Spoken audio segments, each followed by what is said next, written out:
This is a little game called Kingsway. Kingsway is a unique game where the developer has made a simple fantasy RPG and then shoved it inside this awesome Windows 95-esque operating system. The game's description on Steam reads, Kingsway is an RPG in which you use a mock operating system to manage your adventure. Every element of the game is part of the operating system. Enemies and traps are pop-ups, backpacks are file folders, where you organise your items, and quests are emails. And in this video, we're going to be taking a look at some of the cool ways the developer, Andrew Morrish, has adapted the fantasy RPG elements of a regular RPG to this new operating system paradigm. Hey peeps, my name is Geedy McD, and this is Design Run, a casual series of videos where we take a look at the design of one game in particular. As a game designer, the setting of your game can inform your design quite heavily. If we think about a sci-fi game, common sci-fi tropes like lasers can inform all sorts of mechanics such as guns, doors, and boss battles. It's not required to design like this, but often getting mechanics from the place where you set your game helps bridge the gap between an immersive narrative experience and a set of functional moving parts. Working like this, one of the things you can do as a designer is take advantage of the things that the player already knows. You can think of this as designing by reference. The idea is to take something the player is familiar with and design something in your game around it so that it is similar enough to inform the player about its purpose. This helps the player have a frame of reference for how something in your game should work by having them use their already existing knowledge. This means that you don't explicitly, necessarily, have to tell them anything. By theming the game as a simple computer operating system, the developer leverages that the players will know how computers work. Designing the fantasy elements to reference operating system features helps the player to understand how to play the game because many of the things in the game are very close to how computers work. This happens all over the place in design. Let's have a look at some elements from Kingsway, then we can have a look at some elements from other games, and then we can come back to my favourite reference design from Kingsway to finish it all off. So in the description it mentions bags, monsters, and quests. Firstly, what does a bag do? You put things in it, you move things around maybe you move things between bags. You can also go through your bag to look at what is in it and see details about the items. So if you were to think about those things and try to find something similar that does this on a computer, you may come up with File Explorer, which is a pretty close parallel. And that's what we get in Kingsway, a File Explorer-esque bag system. Each bag is an item on the desktop. You can click it to open a bag window. You can resize these windows to see more items. Items in the bag look like files. You can right-click on them to bring up properties, use them or throw them away, etc. You can move them around or between bags by clicking and dragging. It's actually remarkably intuitive, which is purely the product of how well these two systems align with each other.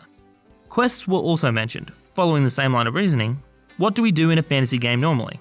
We get quests. They are usually stored in a quest log. You can get into a quest from the log to read about the quest and see what reward you might get. What's a system on computers that works like that we can adapt for these quests? Well, in Kingsway, they use emails. Quests randomly pop up as notifications. You can go into your email inbox to view them, which nicely parallels the quest log, and you can open quests to read the email for the details about the quest and the rewards. Overall, I think it's a nice bit of design that reflects a system that we are all familiar with. Lastly, we spoke about monsters. Monsters in fantasy games are one of those things that might seem tough to adapt, but I think Kingsway does a great job. When you are traveling, or when certain things happen in the game, you will enter combat. This is what happens when you enter combat. It's a pop-up. Well, maybe not a full-fledged, all over your screen, and blares loud audio at you pop-up, but more like a settings menu pop-up. Pop-up is a bit like what monsters do, particularly if you think about old-school JRPGs where you randomly get dumped into battle. But there is something different about monsters to the other things that we've discussed. They are usually obstacles rather than systems like bags or quests, and they usually move around and give you trouble. So to mimic this, the window moves around as you are trying to fight in combat to make it harder to micromanage and concentrate.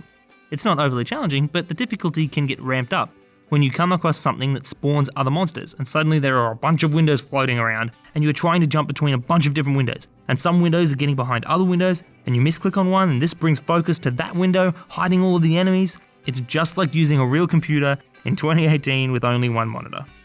Some enemies also keep things interesting by having other effects, like this guy that hits you and occasionally minimizes a random window, or this stealthy bandit that minimizes itself randomly so you have to pull up the combat window again from the taskbar.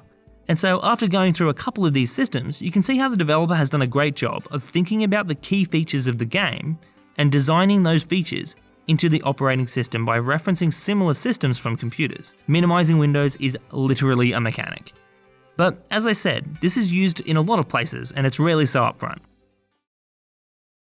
This is a gun from Call of Duty Infinite Warfare called the Volk. It looks pretty familiar, doesn't it? It's an AK-47. And it looks like that because an AK-47 has a very distinct set of characteristics in shooting games. It usually hits pretty hard for an assault rifle, but it shoots a bit slower and it kicks around a bit more. They could have designed this however they liked. The game has jets that fly into space, have fun with it. But instead, they reference something that the audience is already used to. You could also consider the vehicle names in the Halo games too, such as Banshee, Warthog, Mongoose and Pelican. The thing that each UNSC vehicle is named after somewhat resembles the purpose of that vehicle. This makes remembering which is which easier. You have the windmills in Tooth and Tail that produce food from the farms around them, even though the game is entirely animals. Tooth and Tail is a great game, by the way. Like I said, this stuff is very common. But bringing it back to Kingsway, let's talk about my favourite bit of reference design. Before we keep going real quick, hit that little bell icon next to the subscribe button if you are enjoying the videos and you want to see when the new ones are released. Or you can just hit subscribe if you aren't already, either or. Anyway, we mentioned before that combat is designed as this pop-up that moves around the screen. Well, it's not super complex if all you do is manage windows. And so to add some complexity, some enemies take actions that create these little, error windows that move across the screen. And these are really cool. They change up combat by making you move away from one window to cancel the effect of the error, which will throw off your timings on the main combat window, and they are also a reflex skill challenge which is different from most of the other gameplay in Kingsway. Plus, they are also actions that have their own little fantasy themes, like Curse, Fireball, Bomb and Arrow. But what I like most about these are, each one has a very special path that references what kind of object it is. They aren't all errors that do the same thing. An arrow flies across the screen fairly quickly in a straight line. A bomb gets lobbed up from the bottom of the screen and falls back down. A curse jitters around. A fireball gets thrown across the screen in an arc. These magic arrows travel on this really wavy path. And my personal favourite, this forest creature attacks you from the side with two vines. How do I know? One vine comes at you horizontally from either side of the screen like they are trying to wrap you up, and you have to cancel both to take no damage.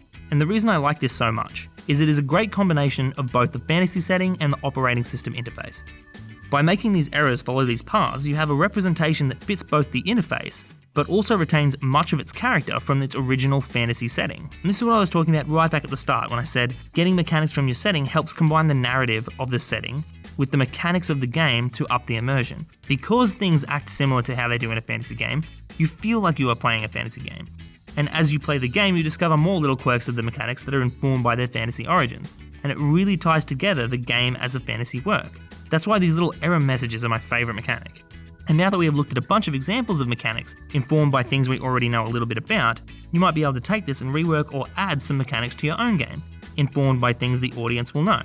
Sure, you could add a gun called the Detonator and make it look futuristic and crazy, but maybe, just maybe, something that looks like a Tommy gun with a cool name would be better.